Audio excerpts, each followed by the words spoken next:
Epístolas morales a Lucilio, por Séneca. Libro 1. Valor y aprovechamiento del tiempo. Obra así, querido Lucilio, reivindica para ti la posesión de ti mismo y el tiempo que hasta ahora se te arrebataba, se te sustraía o se te escapaba. Recupéralo y consérvalo. Persuádete de que esto es así, tal como escribo. Unos tiempos se nos arrebatan, otros se nos sustraen y otros se nos escapan. Sin embargo, la más reprensible es la pérdida, que se produce por negligencia, y si quieres poner atención, te darás cuenta de que una gran parte de la existencia se nos escapa obrando mal, la mayor parte estando inactivos, todo ella obrando cosas distintas de las que debemos. ¿A quién me nombrarás? Que conceda algún valor al tiempo, que ponga precio al día, que comprenda que va muriendo cada momento. Realmente nos engañamos en esto, que consideramos lejana la muerte, siendo así que gran parte de ella ya ha pasado. Todo cuanto de nuestra vida queda atrás, la muerte lo posee. Por lo tanto, querido Lucilio, haz lo que me dices que estás haciendo. Acapara todas las horas. Así sucederá que estés menos pendiente del mañana, si te has aplicado al día de hoy. Mientras aplazamos las decisiones, la vida transcurre. Todo, Lucilio, es ajeno a nosotros, tan solo el tiempo es nuestro. La naturaleza nos ha dado la posesión de este único bien fugaz y deslenable, del cual nos despoja cualquiera que lo posea. Y es tan grande la necedad de los mortales, que permiten que se les carguen a su cuenta las cosas más insignificantes y viles, en todo caso sustituibles cuando las han recibido. En cambio, nadie que dispone del tiempo se considera deudor de nada, siendo así que este es el único crédito que ni siquiera el más agradecido puede restituir. Quizá me preguntes qué conducta observo yo, que te doy estos consejos. Te lo confesaré sinceramente. Como le acontece a un hombre pródigo, pero cuidadoso, tengo en orden la cuenta de mis gastos. No podría afirmar que no derroche nada, pero te podría decir qué es lo que derrocho, por qué y cómo. Te expondré las causas de mi pobreza, pero me acontece a mí lo que a muchos de los que, sin culpa suya, han caído en la indigencia. Todos los disculpan, nadie los auxilia. En conclusión, ¿qué significa esto? Que no considero pobre a quien le satisface cuanto le queda, por poco que sea. Con todo, prefiero que tú conserves tus bienes, y así comenzarás en el tiempo justo, pues según el aforismo de nuestros mayores, es ahorro demasiado tardío el que se consigue en el fondo del vaso. En el sedimento no solo queda una parte insignificante, sino la peor. En su retiro, el sabio es útil a la comunidad. ¿Eres tú, me replicas, quien me exhorta a evitar la multitud, buscar el retiro y atenerme a mi conciencia? ¿Dónde quedan aquellos preceptos vuestros que ordenan morir en medio de la acción? ¿Cómo crees que te aconsejo la indolencia? Me escondí y cerré las puertas con el fin de poder ser útil a muchos. Ningún día transcurre para mí inactivo. Reservo al estudio parte de la noche. No me entrego al sueño, sino que me rindo a él, y trato de mantener despiertos los ojos fatigados por la vigilia y que desfallecen en la brega. Me he apartado no solo de los hombres, sino de los negocios y principalmente de mis negocios. Me ocupo de los hombres del futuro. Redacto algunas ideas que les puedan ser útiles. Les dirijo por escrito consejos saludables, cual preparados de útiles medicinas. Una vez he comprobado que son eficaces para mis úlceras, las cuales, si bien no se han curado totalmente, han dejado de agravarse. El recto camino que descubrí tardíamente, cansado de mi extravío, lo muestra a los demás. Proclamo a gritos: evitad cuanto complace al vulgo, cuanto el azar nos procura. Manteneos desconfiados y recelosos de todo bien fortuito.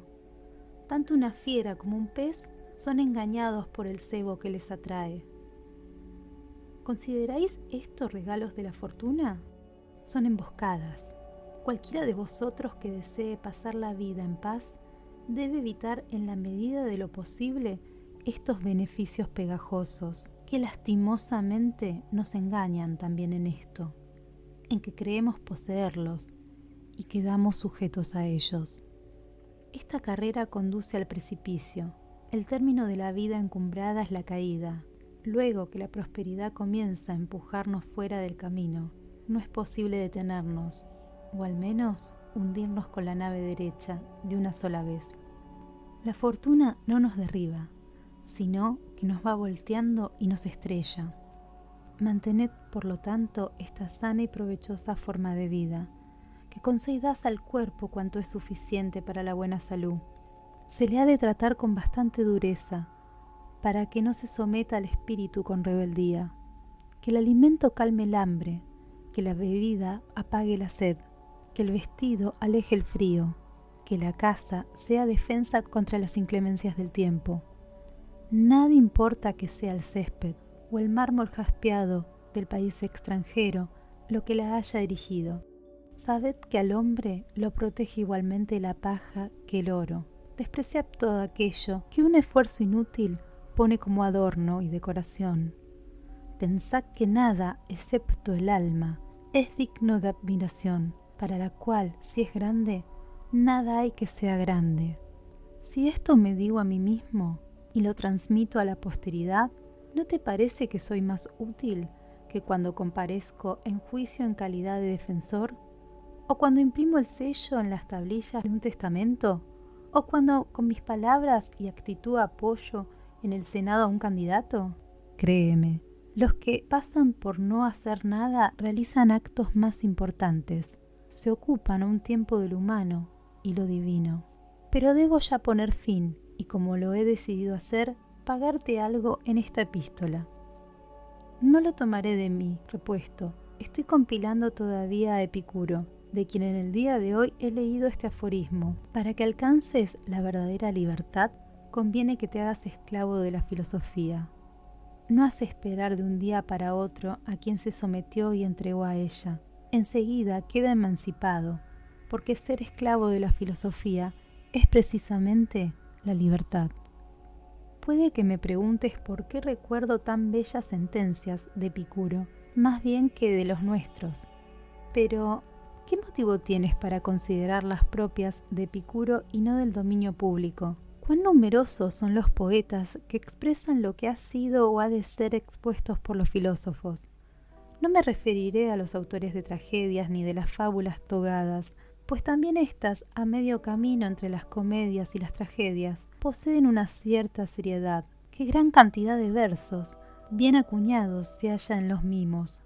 Qué gran cantidad de sentencias de Publilio debieran ser pronunciadas no ya por los cómicos descalzos, sino por los que calzan el coturno. Citaré un verso de este que se refiere a la filosofía y a la cuestión específica de la que nos ocupamos poco ha. En él afirma que lo fortuito no debemos considerarlo en nuestro haber. Es ajeno todo cuanto nos acontece conforme a nuestro deseo. Recuerdo que esta idea ha sido expresada por ti de forma bastante mejor y más precisa. No es tuyo lo que hizo tuyo la fortuna. Tampoco omitiré aquella frase que formulaste con mayor exactitud. El bien que pudo otorgarse puede arrebatarse. Esto no lo pongo en mi cuenta, te pago con tu dinero. El sabio busca la amistad desinteresada, pero no la necesita. ¿Deseas saber si Epicuro critica con razón en cierta epístola a quienes afirman que el sabio se basta a sí mismo y que en consecuencia no tiene necesidad de amigos? Esta objeción se la hace Epicuro a Estilpón y a aquellos que han considerado que tener un ánimo impasible constituye el bien supremo. Forzoso sería incurrir en ambigüedad si quisiéramos traducir precipitadamente apatheia con un solo vocablo y traducirlo por impaciencia, ya que podría entenderse lo contrario de lo que queremos expresar. Nosotros queremos indicar la cualidad del que se hace insensible a todo mal, pero se entenderá la de quien no puede soportar ningún mal. Veas, por lo tanto, si no sería preferible hablar de un alma invulnerable o situada por encima de toda posibilidad. Esta es la diferencia entre nosotros y aquellos. Nuestro sabio supera sin duda toda molestia, pero la siente. El de aquellos ni siquiera la siente.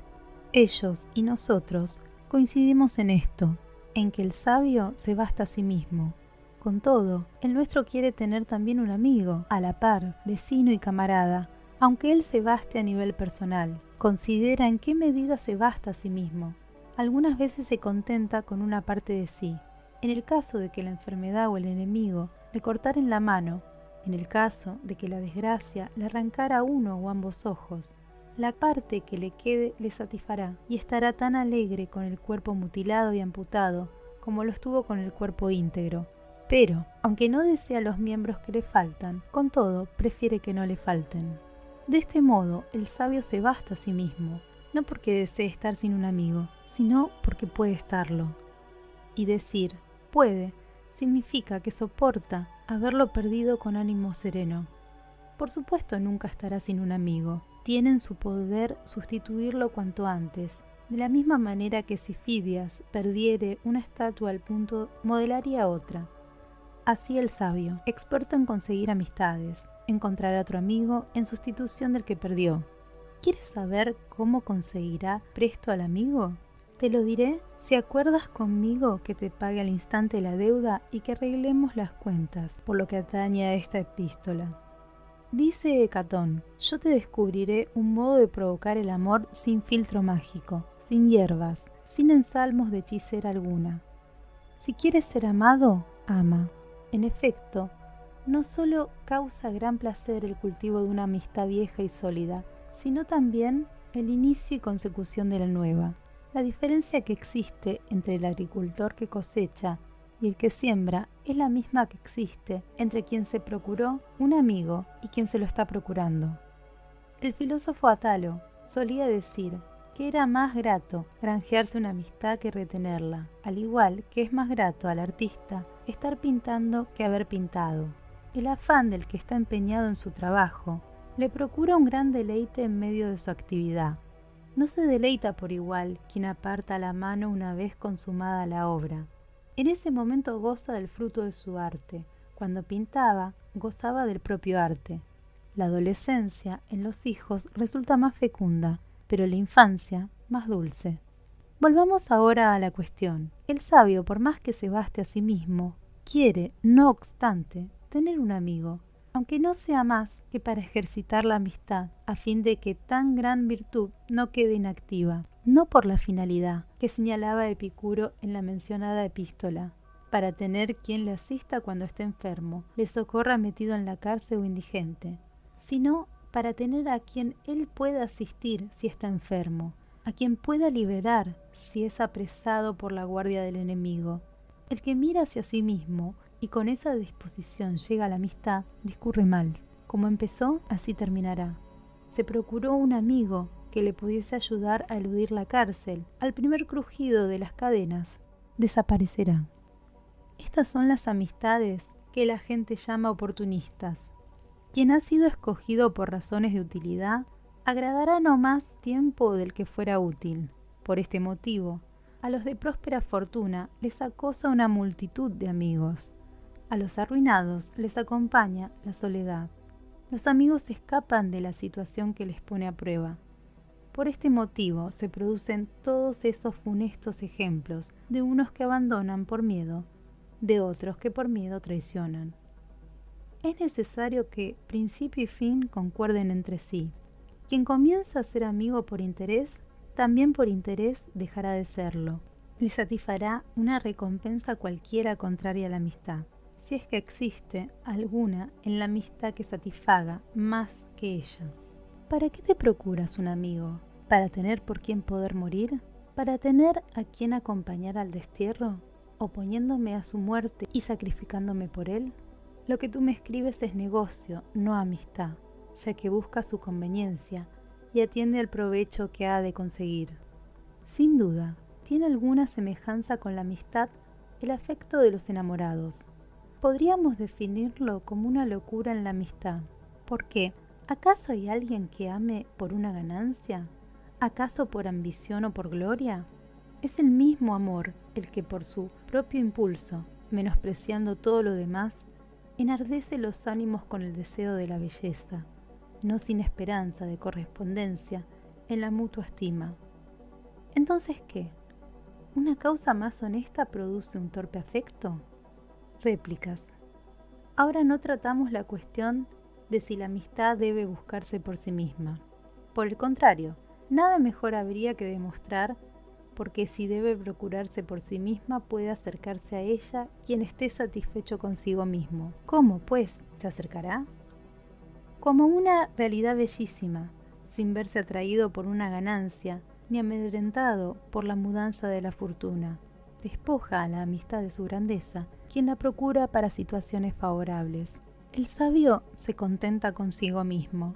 Esta proposición, querido Lucilio, muchos la interpretan erróneamente. Excluyen al sabio de todas partes y le fuerzan a encerrarse en su caparazón. Pero hay que precisar qué sentido encierra esta frase y hasta qué punto es válida. El sabio se contenta consigo mismo para vivir felizmente, no para vivir, porque para vivir precisa de muchos recursos. Para vivir felizmente, solo de un alma sana, noble y que desdeña la fortuna. Quiero también señalarte la distinción de Crisipo. Dice que el sabio no carece de nada y que no obstante tiene necesidad de muchas cosas. Por el contrario, el necio no tiene necesidad alguna, porque de nada sabe hacer uso, pero carece de todo. El sabio precisa de las manos, de los ojos y de muchos bienes indispensables para el uso cotidiano, pero no carece de nada, porque carecer supone necesidad, y para el sabio nada hay necesario. Así pues, aunque el sabio se contente consigo mismo, precisa de amigos. De estos desea tener el mayor número, no para vivir felizmente, puesto que también vivirá feliz sin amigos. El bien supremo no busca equipamiento del exterior, se cultiva en la intimidad, procede enteramente de sí mismo, comienza a estar subordinado a la fortuna, si busca fuera alguna parte de sí. Con todo, ¿cuál ha de ser la vida del sabio si queda sin amigos, metido en prisión o abandonado entre gente extraña o detenido en una larga travesía o arrojado a una playa desierta? ¿Cuál es la de Júpiter cuando destruido el mundo, confundidos los dioses en uno, quedando poco a poco inactiva la naturaleza, se recoge a sí mismo entregado a sus pensamientos? Algo similar hace el sabio, se concentra en sí mismo, vive para sí. Mientras puede ordenar los asuntos a su gusto, se contenta consigo mismo y toma esposa, se contenta consigo mismo y engendra hijos, se contenta consigo mismo y en cambio no viviría si tuviera que hacerlo sin sus semejantes. A la amistad no le empuja provecho alguno propio, sino un impulso natural, pues como en otras cosas experimentamos un instintivo placer, así también en la amistad. Como existe la aversión a la soledad y la propensión a la vida social, como la naturaleza une a los hombres entre sí, así también para este sentimiento existe un estímulo que nos hace deseosos de la amistad. No obstante, aunque sea muy afectuoso con los amigos, aunque los equipare así y a menudo los prefiera, el sabio delimitará todo bien en su interior y dirá lo que dijo aquel Estilpón, al que Epicuro ataca en su carta. A él, en efecto, estando sometida a su patria, perdidos los hijos, perdida su esposa, mientras escapaba del incendio total solo y pese a todo, feliz, Demetrio, llamado Poliorcetes, por sus asedios a las ciudades, le preguntaba si había perdido alguna cosa, a lo cual respondió: todos mis bienes están conmigo. He ahí el hombre fuerte y valeroso. Superó la propia victoria del enemigo. Dijo: nada he perdido. Obligó a aquel a dudar de su victoria. Todos mis bienes están conmigo. Justicia, valor, prudencia, la misma disposición a no considerar como un bien nada que se nos pueda arrebatar. Admiramos a ciertos animales que pasan por medio del fuego, sin daño corporal. ¿Cuánto más admirable este hombre que a través del hierro, de las ruinas, de las llamas, salió ileso e indemne? ¿Ves cuánto más fácil resulta vencer a todo un pueblo que un solo hombre? Esta sentencia coincide con la del sabio estoico. También éste lleva por igual sus bienes intactos a través de las ciudades incendiadas, ya que él se contenta consigo mismo. A este límite circunscribe su felicidad. No creas que somos nosotros los únicos en proferir nobles sentencias. El propio Epicuro, censor de Estilpón, pronunció una frase semejante a la de éste, que debes tomar en buena cuenta, aunque ya pague lo suyo a este día. Dice así: a quien sus bienes no le parecen muy cuantiosos, aun siendo dueño de todo el mundo, ese es un desgraciado. O, si te parece, expresémoslo mejor de esta forma, pues hemos de proceder de manera que atendamos no a las palabras, sino al sentido. Es desgraciado quien no se considera felicísimo, aunque señoree al mundo. Más para que te convenzas de que estas verdades son de sentido común, evidentemente dictadas por la naturaleza, se puede leer esto en un poeta cómico. No es feliz quien no piensa que lo es. ¿Qué te importa cuál sea en realidad tu situación si a ti te parece mala? Entonces, ¿qué?, arguirás. Si se proclamase a sí mismo feliz aquel rico deshonesto y aquel señor de muchos, pero esclavo de la mayoría, ¿resultará ser feliz por su propia decisión? No importa lo que diga, sino lo que sienta, ni lo que sienta un día, sino lo que sienta siempre. Mas no hay por qué temer que un bien tan preciado llegue a manos de un indigno. Solo el sabio complace en sus bienes. Toda necedad sufre por hastío de sí misma. Y así concluye este primer libro. Quédate en nuestro canal para escuchar los próximos. Recuerda suscribirte y agregar un comentario o un like que nos ayuda a crecer. Desde ya, muchas gracias. Yo soy Yap. Hasta luego.